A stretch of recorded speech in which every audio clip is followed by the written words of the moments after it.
So you want to unlock deeper insights from your address data. In this quick tutorial, we'll show you how to access and use the US Address Enrichment Webtool from your Smarty account.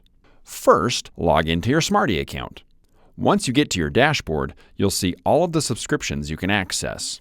To use the Address Enrichment tools, you'll need to have an active US Property Data, Principal or Financial Edition, or US Enrichment, GeoReference, or US Enrichment Secondary Edition subscription.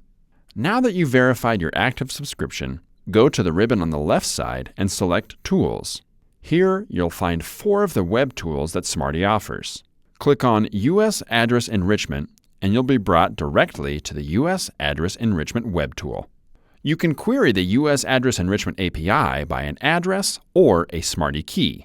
The SmartyKey is the persistent unique identifier that comes with Smarty's address verification results, and will be displayed when you get your enrichment data from the Principal, Financial, or GeoReference editions of US Address Enrichment. For this example, we'll use an address.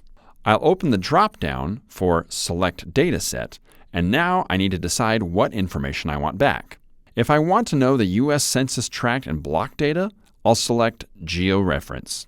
If I want more than 130 financial property data points, I'll select Financial. If I want over 350 property data points, then I'll select Principal. This will only show the options you have active subscriptions for. For my example, I'll use Principal, and then smash my head on the keyboard to get an address. Once I hit Submit, I'm able to view all of the tasty data about this property. Have a blessed day, my child.